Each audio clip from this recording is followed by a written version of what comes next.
So I'm Andrew Curran, and I'm singer and do rhythm guitar, and I put chords down on the guitar and put words to it and then bring it along to everybody else, and we make it into something brilliant. Just this purple haze, his memory's gone a bit.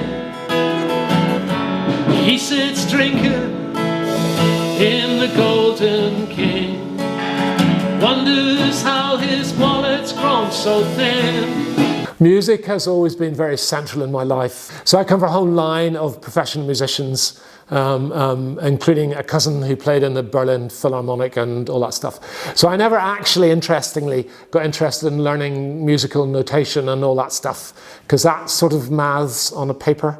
So what I did at the age of about 9 was picked up an acoustic guitar and went to about 8 lessons and learned how to play a few chords, and then just started messing with it.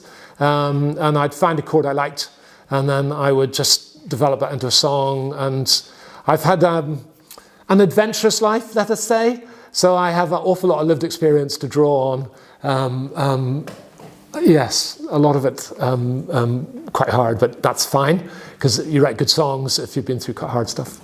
And yeah, so I've been full-time in medicine. When I qualified, we did 120-hour weeks every other week. I did that for 38 years, totally loved it, absolute privilege to look after people. And I was a paediatric neurologist, which is just extraordinary. I just loved that. But now I'm retired, I've had time to sit down and focus on my music. And it is totally the love of my life. I love it. I'm playing with these guys. In fact, I was just telling them yesterday afternoon, I just love playing with them. They're amazing, and it's just fantastic. About a year ago, I realised the music was at the place where I wanted to explore it seriously. I actually went on agent sites first for the Southwest, because I live in the Southwest of England, and found people who I really thought, oh, come on, these guys are brilliant. And that was Flo and Julia, and just loved their stage presence and what they were doing and how they did it. And they very kindly responded to my emails. I think Flo thought it was a scam, first of all, but she'll tell you about that.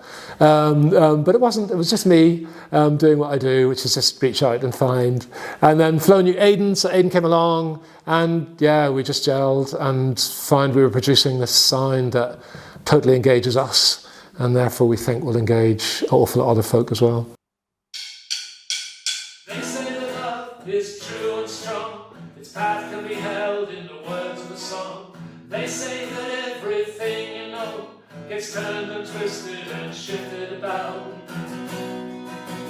Tell me, are you ready to dance tonight till the sun comes up in the sky? Tell me, are you ready to hold me tight till the morning light? We're ready to step out onto our past once again.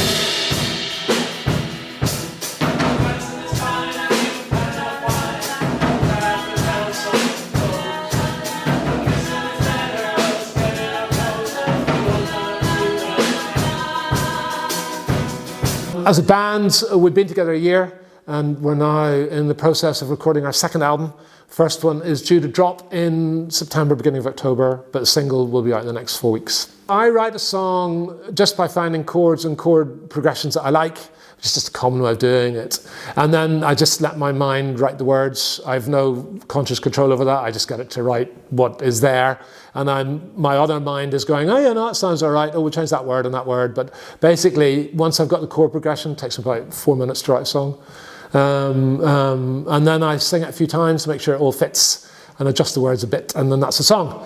And that is what I bring along to Julia and Flo and Aidan in the rehearsal rooms here, actually, in 13 Sound Studio in Kew Stoke. And we just mess with it, really, until we all look at each other and go, well, that's it, isn't it? And we go, yeah, next. And that's it. And then we rehearse that a few times, and then we come into the recording studio. Our sound is like, well, people have said it's somewhere between Florence and the Machine and Fleetwood Mac. I put the rockiness of it more towards Springsteen, particularly The River, and those sort of high energy but melancholic Springsteen songs. So I guess you'd sort of call us folk rock if you wanted to fit us in the genre.